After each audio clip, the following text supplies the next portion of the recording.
दोस्तों, गरुड़ पुराण में भगवान श्री कृष्ण ने गरुड़ जी को मृत व्यक्ति की ऐसी चीजों के बारे में बताया है जिनका इस्तेमाल किसी भी जीवित व्यक्ति को नहीं करना चाहिए। भगवान श्री कृष्ण कहते हैं कि प्रकृति का ये नियम है कि जिसका भी जन्म हुआ है उसकी मृत्यु भी निश्चित ही है। मृत्यु ऐसा सत्य है जिसे कोई भी नकार नहीं सकता है। मृत्यु निकट आने पर मनुष्य को अपने शरीर का त्याग अवश्य ही करना पड़ता है और शरीर के साथ वो व्यक्ति सभी भौतिक वस्तुओं का भी त्याग कर देता है। अर्थात मनुष्य मृत्यु के पश्चात इस मृत्यु लोक की कोई भी वस्तु अपने साथ लेकर नहीं जा सकता। उसके साथ केवल उसके पाप और पुण्य ही जाते हैं। यदि किसी मनुष्य ने अपने जीवन काल में पाप से अधिक पुण्य किए हैं, तो उसे मृत्यु के समय कोई कष्ट नहीं होता है और उसके प्राण सहज गति से निकलते हैं। लेकिन जिस व्यक्ति ने जीवन भर पाप किए हो, उसकी मृत्यु बहुत दर्दनाक होती है। उसे मृत्यु के समय बहुत पीड़ा सहन करनी पड़ती है। यमराज के दूत उस पर बिल्कुल भी दया नहीं दिखाते हैं और उसे अपने पाश में बांधकर खींचते हुए यमलोक ले जाते हैं। यमलोक जाने के मार्ग पर उस पापी व्यक्ति को बहुत दुख होता है। वह हाहाकार करता हुआ नरक के मार्ग पर चलता है, लेकिन यम के दूतों को उस पर दया नहीं आती है और वे उसे और पीड़ा देते हैं। श्री कृष्ण कहते हैं कि आत्मा का इस संसार में कुछ भी अपना नहीं है। आत्मा अमर है, उसका कभी अंत नहीं होता है। वह अपने कर्मों के अनुसार बार बार जन्म लेती है। मनुष्य का शरीर भी उसका अपना नहीं है। वह भी उसे कुछ ही समय के लिए ईश्वर द्वारा प्राप्त हुआ है, जो एक दिन पंच तत्वों में विलीन हो जाएगा। किंतु फिर भी मनुष्य इस संसार में जन्म लेकर कई भौतिक सुखों के मोह में पड़ जाता है। मृत्यु के बाद भी उसका उन वस्तुओं के प्रति मोह नहीं छूटता है। श्री कृष्ण कहते हैं कि जब तक मनुष्य सांसारिक वस्तुओं का मोह त्याग करके संपूर्ण रूप से ईश्वर को अपना नहीं लेता, तब तक वह अलग अलग योनियों में जन्म लेकर पृथ्वी लोक पर ही भटकता रहता है। कभी कभी यह मोह इतना अधिक होता है कि वह मृत्यु के बाद भी इसी पृथ्वी लोक पर भ्रमण करता है, अर्थात वह प्रेत योनि धारण करता है। श्री कृष्ण कहते हैं कि यदि किसी मनुष्य की अकाल मृत्यु हो जाती है तो वह भी प्रेत योनि में चला जाता है और प्रेत योनि में वह अपने ही परिवार के लोगों को दुख देने लगता है। कई बार हम अपने मृत परिजनों की वस्तुएं को उनकी याद में अपने पास रख लेते हैं या उनकी वस्तुओं का उपयोग भी करने लग जाते हैं। लेकिन गरुड़ पुराण के अनुसार हमें मृत व्यक्ति की कुछ वस्तुओं का उपयोग कभी नहीं करना चाहिए, क्योंकि इन वस्तुओं के साथ उस मृत व्यक्ति की ऊर्जा जुड़ी हुई होती है।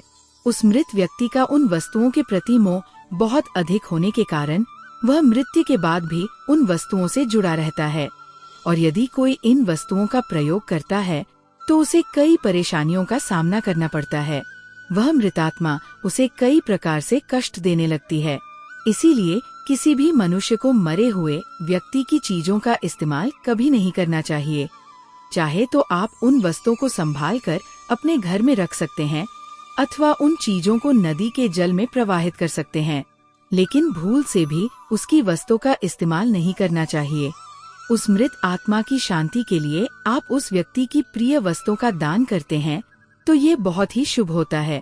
गरुड़ पुराण में मृत व्यक्ति की ऐसी 3 चीजें बताई गई हैं जिनका कभी भी इस्तेमाल नहीं करना चाहिए, अन्यथा मृत व्यक्ति की आत्मा पृथ्वी लोक पर ही भटकती रहेगी और उसे कभी मोक्ष की प्राप्ति नहीं होगी अथवा उसे दूसरा शरीर भी कभी प्राप्त नहीं होगा। ऐसी आत्मा आपको भी अनेक प्रकार के कष्ट देती है।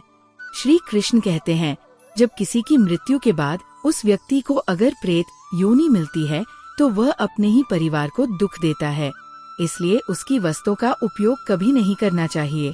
तो चलिए जान लेते हैं उन 3 वस्तुओं के बारे में जो मृत व्यक्ति की कभी भी इस्तेमाल नहीं करनी चाहिए। सबसे पहले जानते हैं घर में मृत व्यक्ति की तस्वीर कहाँ पर लगानी चाहिए। शास्त्रों के अनुसार प्रत्येक मनुष्य को अपने घर में पूर्वजों की तस्वीरें अथवा चित्र अवश्य लगाने चाहिए। इसे बहुत ही शुभ माना गया है। अपने मृत परिजन का चित्र बनाते समय इस बात का ध्यान रखें कि उनका चित्र अथवा तस्वीर दुखी अथवा क्रोधी अवस्था में ना हो। आपके पूर्वज चित्र में प्रसन्न दिखाई देने चाहिए। जब भी हम उनके चित्र के दर्शन करें तो हमारे मन में उनके प्रति श्रद्धा तथा प्रेम का भाव प्रकट हो।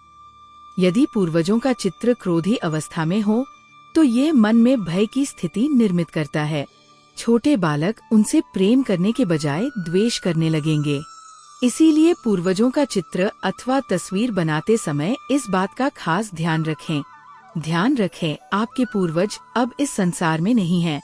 वे न तो भगवान हैं और न ही मनुष्य हैं। आपको उनका सम्मान करना चाहिए, किंतु उनके सामने अपना दुख और क्रोध जैसी भावनाओं को प्रकटना चाहिए, अन्यथा आपके पितृदेव दुखी हो जाएंगे। पितृपक्ष के दिनों के अलावा अन्य दिनों में उनका आवाहन अथवा पूजा नहीं करनी चाहिए। पितृपक्ष के दिनों के अलावा अन्य दिनों में जो आत्माएं घर में प्रवेश करती है वे प्रेत आत्माएं होती है। इससे घर में पितृगण अत्यंत दुखी और क्रोधित हो जाते हैं। यदि आपके किसी परिजन की अकाल मृत्यु हुई है तो वे प्रेत योनि में चले जाते हैं और पृथ्वी लोक पर ही भटकते हैं। जब तक उनकी आत्मा की शांति के लिए नारायण बलि की पूजा नहीं की जाती, तब तक वे प्रेत आत्मा बनकर अपने ही परिवार के लोगों को परेशान करते हैं। ऐसे में आपको उनकी तस्वीरें घर में नहीं लगानी चाहिए। पितृपक्ष में उनका श्राद्ध भी नहीं करना चाहिए। पितरों की तस्वीरें सदैव ही उत्तर दिशा की दीवार पर लगानी चाहिए, ताकि उनका मुख दक्षिण दिशा की तरफ होना चाहिए। इसके अलावा किसी भी दिशा में पितरों की तस्वीरें लगाना अशुभ माना गया है। खासकर ईशान कोण में पितरों की तस्वीरें भूल से भी नहीं लगानी चाहिए।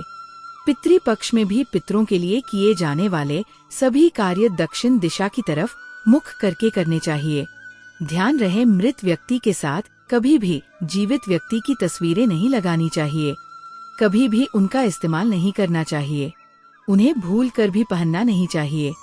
ऐसा करने से मृत व्यक्ति की आत्मा उस व्यक्ति से जुड़ जाती है जो उनका इस्तेमाल करता है। मृत व्यक्ति की यादें उस व्यक्ति को सताने लगती हैं जो उनके कपड़ों का इस्तेमाल करता है, जिस कारण वह व्यक्ति मानसिक और शारीरिक रूप से कमजोर हो जाता है। उस व्यक्ति को अपने मृत परिजन की ऊर्जा का एहसास भी होने लगता है। इसलिए मृत व्यक्ति के कपड़े कभी भी नहीं पहनने चाहिए। मृत व्यक्ति के कपड़े हमेशा दान कर देने चाहिए, जिससे उसकी आत्मा को शांति प्राप्त हो जाती है। दूसरी चीज है मृत व्यक्ति के गहने। गरुड़ पुराण में कहा गया है कि मृत व्यक्ति के गहने भी उसके कपड़ों की तरह ही उसकी ऊर्जा के स्रोत होते हैं। मृत व्यक्ति का अपने गहनों से लगा कपड़ों से भी कई गुना ज्यादा होता है, क्योंकि प्रत्येक व्यक्ति गहने खुद को सुंदर प्रतीत करने के लिए पहनता है।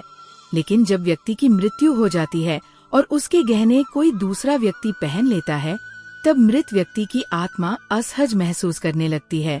वह आत्मा उस व्यक्ति को परेशान करने लगती है। आत्मा मोक्ष की राह पर न जाकर इसी मृत्यु लोक में अपने ही परिजनों को ही परेशान करने लग जाती है। इसलिए मृत व्यक्ति के गहनों का कभी भी इस्तेमाल नहीं करना चाहिए। व्यक्ति की मृत्यु के बाद उसके गहनों को गलाकर अन्य आभूषण करवा लेने चाहिए, अन्यथा उन्हें मंदिर में दान कर देना चाहिए। तीसरी चीज है मृत व्यक्ति की घड़ी। गरुड़ पुराण में घड़ी के बारे में नहीं कहा गया है, लेकिन अनेक ज्योतिष शास्त्र ये बताते हैं कि मृत व्यक्ति की घड़ी भी उससे जुड़ाव का कार्य करती है, क्योंकि घड़ी उस व्यक्ति से जीवन भर जुड़ी रहती है और अंतिम समय का निर्धारण करती है। इसलिए उस व्यक्ति की मृत्यु के पश्चात उसकी घड़ी का कभी भी इस्तेमाल नहीं करना चाहिए। साथ ही चैनल को सब्सक्राइब जरूर करें। आप सभी का धन्यवाद।